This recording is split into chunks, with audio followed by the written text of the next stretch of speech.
Hey guys, Jamie here from Strength by Jamie Barroso. I am going to do a very quick steamroll tutorial on how to set up for a deadlift, okay? This is gonna be extremely simple, extremely easy to understand, and very easy for anybody to accomplish. All right, so let's go.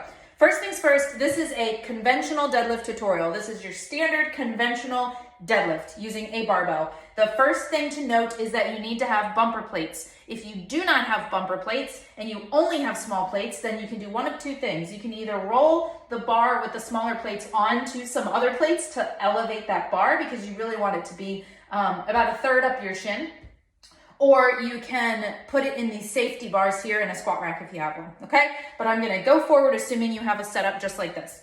So the first thing you're gonna do is make sure that your hinge is down, okay? So your hinge, I'm gonna go through that very quickly. Hands on your thighs, you're gonna pretend that you have an armload of groceries, you just got out of the car and you need to slam your car door, okay? If you were slamming your car door, you wouldn't squat down, right? You would shove your butt back and slam that car door. This is a hinge pattern. Hands on your thighs, shove your butt back, do not bring your knees forward. You're not squatting, okay? So now we're gonna approach the bar. So you're gonna get to the bar, you're gonna be about shoulder width stance with your feet facing forward. It doesn't need to be at an angle, doesn't need to be anything super particular, okay? When you look down, you want the bar to be over top of your shoelaces. Now, if you're barefoot, like I am, and I also recommend, then you're just gonna pretend where would your shoelaces tie, that's where you want the bar to be over. It cannot be too far away from your body, and it should not be too close. It should not be touching you at this point. However, we're gonna get there because you want this bar touching your legs the entire time. Very important part of a deadlift. That bar doesn't leave your legs. That keeps the center of gravity in a safe place the entire time, okay? So at this position, you're gonna do that hinge we just talked about. Hands on your thighs, you're gonna shove your butt back, and you're gonna get down to just below your knees. You're gonna feel a tight hamstring stretch here. As soon as you feel this position and you're below your knees, you can go ahead and bring your knees forward just until your shins touch the bar. That's all you're gonna bring them forward for, is to have your shins meet the bar. Now you notice my hips dropped slightly when I did this, but they did not drop a dramatic amount, very slight. So now my shins are touching the bar. This position, you can grab the bar, okay? Now I like to use a mixed grip for deadlifts, even with a light weight. It's just what I prefer. You can try just an overhand, a pronated grip, or you can do a mixed grip. One pronated, one supinated, technical terms for it. I'm gonna go ahead and do my mixed grip.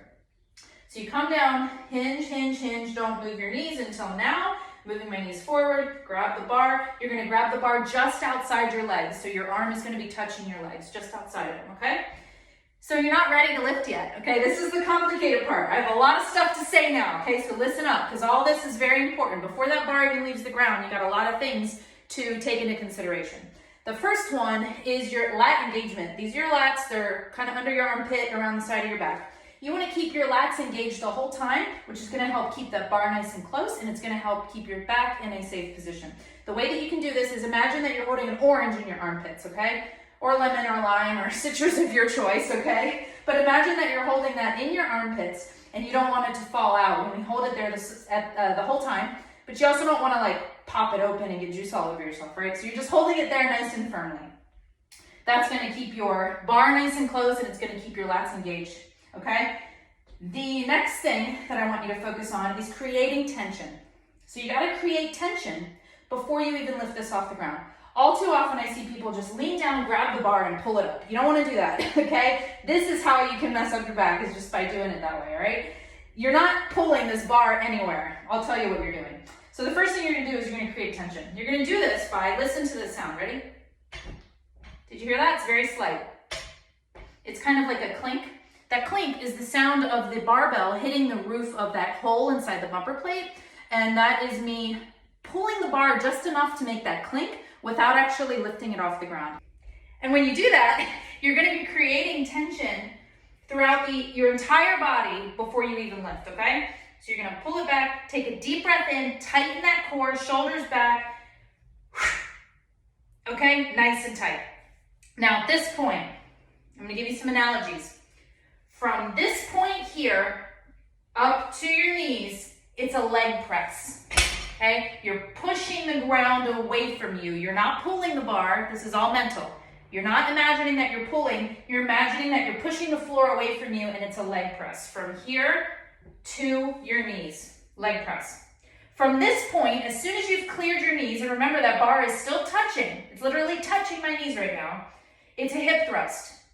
So right here in this position, you're gonna squeeze your glutes and thrust them forward, okay? So from right here, you've just cleared your knees, bar's still touching, bar has not left my legs, it's a hip thrust, okay? Now on the way down, it's an RDL, a Romanian deadlift. In a Romanian deadlift, your knees don't come forward. You hinge back, that bar slides down your legs, your knees are staying where they are, and then as soon as that bar clears your knees, you can go ahead and drop it down, okay? And then reset every time. Create tension and reset every single rep. Hopefully my dog doesn't get under this barbell.